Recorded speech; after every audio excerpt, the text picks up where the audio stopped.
चलिए जी शुरू करें। कितने एब्सेंट है यहाँ से? 4 एब्सेंट। ठीक ठाक दिहाड़ी लगने वाली है। सर वो सारे परमिशन लेके गए थे। सारे? नहीं, मेरे पास 2 बच्चे गए थे। और परमिशन का ये है कि आपको रिकॉर्डेड लेक्चर मिलता है, ये नहीं है कि फाइन ऑफ। वो तो नहीं है भाई, बिजनेस, ये बिजनेस है भाई। ओके, तो हम कर रहे थे अकाउंटिंग। ट्रांजैक्शन क्या होती है भाई, मुझे बता दो जरा। किसमें? एक्टिविटी, कोई भी एक्टिविटी, एनी एक्टिविटी इन विच 2 और मोर पार्टीज आर इन्वॉल्व, उसे हम क्या कहते हैं? ट्रांजैक्शन कहते हैं। अकाउंटिंग का एंड पर्पस क्या होता है? अकाउंटिंग का एंड ऑब्जेक्टिव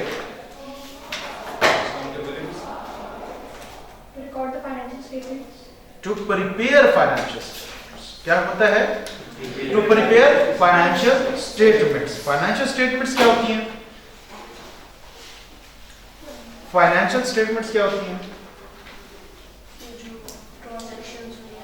ये रिपोर्ट्स होती हैं जो डिफरेंट किस्म की फाइनेंशियल इंफॉर्मेशन प्रोवाइड करती हैं टू स्टेक होल्डर्स।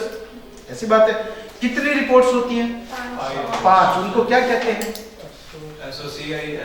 नाम क्या है? Component of financial statements. और ये कौन कौन से हैं? ठीक है, शाबाश शाबाश। प्रॉफिट और लॉस स्टेटमेंट की इक्वेशन क्या है? Income plus income minus expenses. ये किस चीज की इक्वेशन है? Profit and loss. जबकि स्टेटमेंट ऑफ फाइनेंशियल पोजीशन की asset equal to capital plus liabilities. Elements of financial statements कितने हैं? 5। कौन कौन से? शाबाश। इनकम, एक्सपेंस, लायबिलिटी, कैपिटल और एसेट्स। एसेट्स किसे कहते हैं भाई? कोई भी रिसोर्स जो कंपनी के कंट्रोल में हो, जिससे फ्यूचर में क्या आए, बेनिफिट आए। फॉर एग्जांपल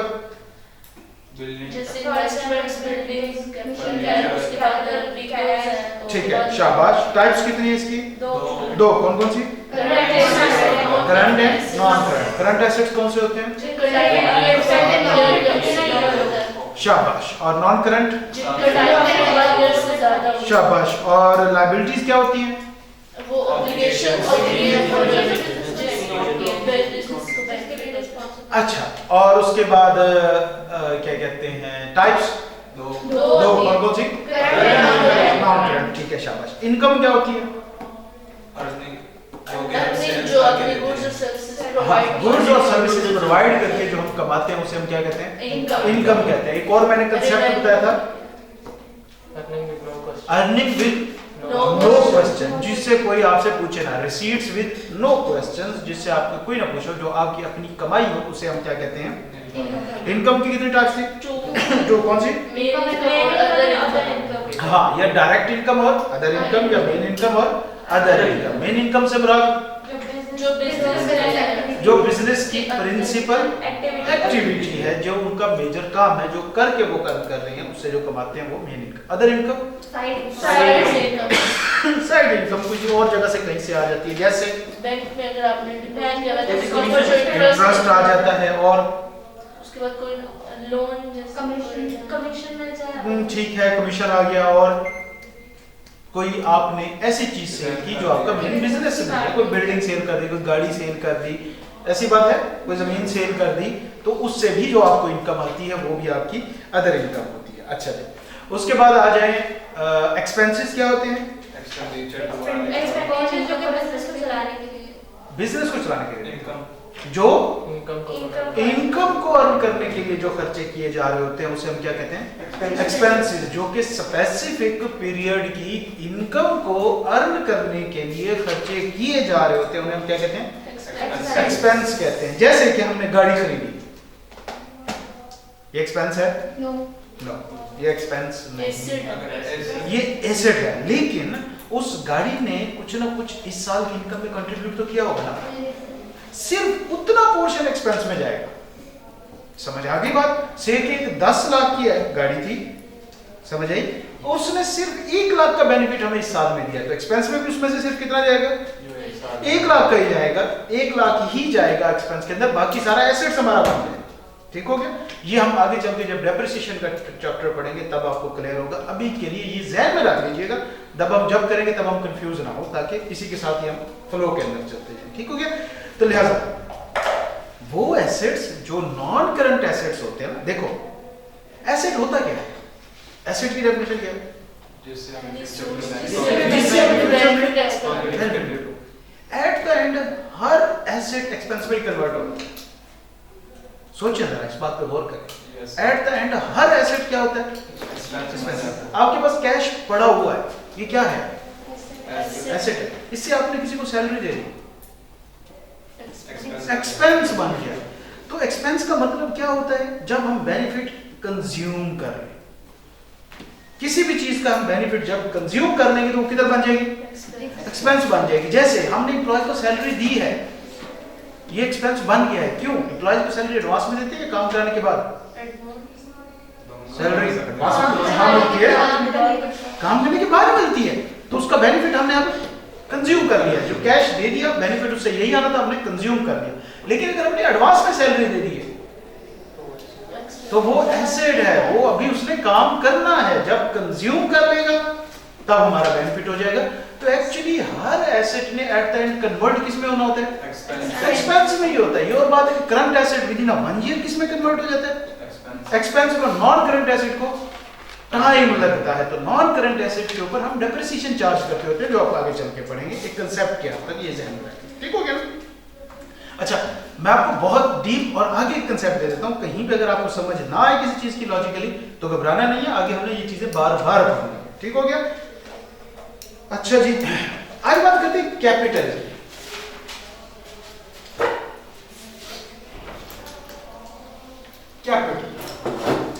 कैपिटल का अगर बुकिश मीनिंग लिया जाए, मतलब लिया जाए, तो सिंपल सी बात है, net worth of business.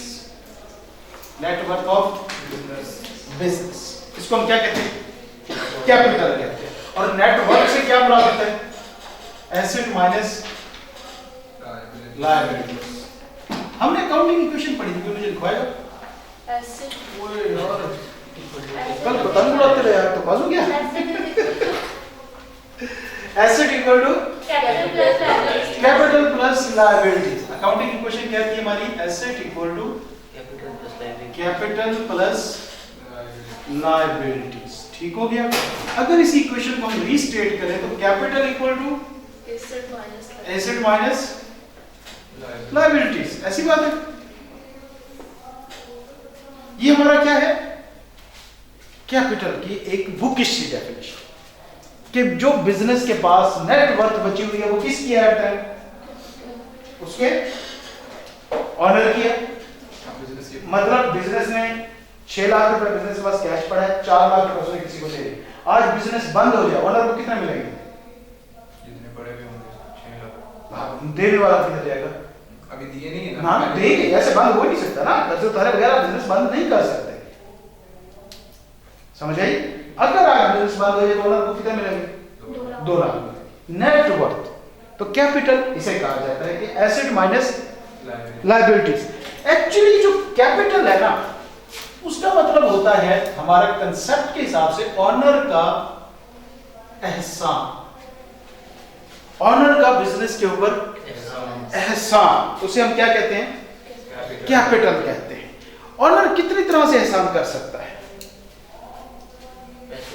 Investment देके, पैसा, गाड़ी, कोई भी चीज देके, इन्वेस्टमेंट करके, ऐसी बात है। ऑनर एहसान कर सकता है। वो इन्वेस्टमेंट जो ऑनर को बिजनेस के अंदर करता है, चाहे वो पैसा हो, चाहे वो गाड़ी हो, किसी भी शेयर के अंदर हो, उसे हम क्या कहते हैं स्पेसिफिकली? कैपिटल ना, इक्विटी। क्या कहा जाता है? इक्विटी कहा जाता है। चलिए दोबारा रिपीट कीजिए। देखें, ऑनर मल्टीपल तरीके से बिजनेस के ऊपर एहसान कर सकता है। एक एहसान का तरीकाकार ये होता है कि ऑनर बिजनेस को पैसा, एसेट, गाड़ी या कुछ डायरेक्ट इन्वेस्ट करके दे दे। ठीक हो गया? इस चीज को हम क्या कहते हैं? इक्विटी। ऑनर की डायरेक्ट इन्वेस्टमेंट को हम क्या कहते हैं? इक्विटी कहते हैं। कि वो पैसा या पैसे की फॉर्म में कुछ और जो बिजनेस में ऑनर इन्वेस्ट करता है उसे हम क्या कहते हैं? इक्विटी कहते हैं। जैसे कि अगर 1 लाख रुपया कैश ऑनर ने दिया है तो इसे हम क्या कहेंगे? इक्विटी कहेंगे। 2 लाख रुपए की गाड़ी दी है, ये भी इक्विटी कहलाएगी। 5 लाख रुपए की जमीन दी है, इक्विटी कहलाएगी। मतलब ये ऑनर डायरेक्ट बिजनेस के अंदर एक एहसान कर रहा है। एक और एहसान है कि देखें, बिजनेस जब बनता है तो कौन बनाता है? ऑनर बनाता है, उसने पैसे लगाए। उसके बाद बिजनेस क्या करता है? उन्हीं पैसों को यूज करके चलता है और उससे क्या कमाता है? प्रॉफिट कमाता है। तो ये प्रॉफिट एट द एंड किसका होता है? ऑनर का होता है। ऑनर ले तो ठीक है, अगर ना ले तो बिजनेस के पास ही रहेगा। ये भी तो ऑनर का एहसान है। ऐसी बात है कि वो प्रॉफिट जो एक्चुअली बिजनेस ने किसे देना था? ऑनर को देना था। ऑनर ने वो नहीं दिया, बिजनेस के अंदर रह गया। ये भी तो बिजनेस का एहसान है। ऑनर का एहसान बढ़ जाएगा बिजनेस में ना, कि नहीं बढ़ेगा? बिल्कुल, ऑनर का एहसान बढ़ जाएगा। से कि 3 लाख रुपए का प्रॉफिट हुआ था तो ये भी बिजनेस पे ऑनर का एहसान है। और फिर ऑनर कुछ चीजें बिजनेस से ले भी तो सकता है, समझ आई? से कि अगर वो कोई पैसे निकाल लेता है बिजनेस में से तो उसका एहसान कम होगा कि नहीं होगा? कम हो जाएगा। तो ऑनर का एहसान कम भी हो सकता है। ऑनर अगर कोई पैसा ड्रॉ कर लेता है, कोई एसेट ड्रॉ कर लेता है तो ऑनर का एहसान कम होगा कि नहीं होगा? जब देगा तो वो किस में जाएगा? इक्विटी के अंदर एहसान बढ़ेगा। और जब वो लेगा तो क्या होगा? एहसान कम होगा। जो एहसान कम होता है उसे हम ड्राइंग्स कहते हैं। क्या कहते हैं? ड्राइंग्स। तो बेसिकली जो हमारा कैपिटल है, इसके टोटल कितने कंपोनेंट हैं? 3 कंपोनेंट हैं। कौन कौन से? Equity plus net profit minus drawings equal to capital की ये आ गया asset plus minus liabilities. Question ऐसे बन जाएगी हमारी, समझ आ गई? अच्छा, या अगर हम अकाउंटिंग की क्वेश्चन लिखें, अकाउंटिंग की क्वेश्चन क्या थी हमारी? Asset equal to capital plus liabilities. अब आपको ज्यादा क्लियर होगा चीजों का कि हर एलिमेंट के फर्दर नीचे कैटेगरीज है। एसेट की कितनी टाइप्स है? 2। अगर एसेट की जगह पे मैं लिखूं current asset plus non current asset equal to capital की कितने कंपोनेंट है? हाँ जी, इक्विटी, नेट प्रॉफिट और drawings. Equity plus net profit minus drawings plus liabilities की कितनी थी? लायबिलिटीज की types 2। Current liability plus non current liability. तो हमारी अकाउंटिंग इक्वेशन अब ये बन जाएगी। अगर एक्सपेंड करें, करंट एसेट के भी तो फर्दर एलिमेंट है ना आगे, तो भाई कैपिटल के भी फर्दर एलिमेंट है। कितने? 3। कौन कौन से?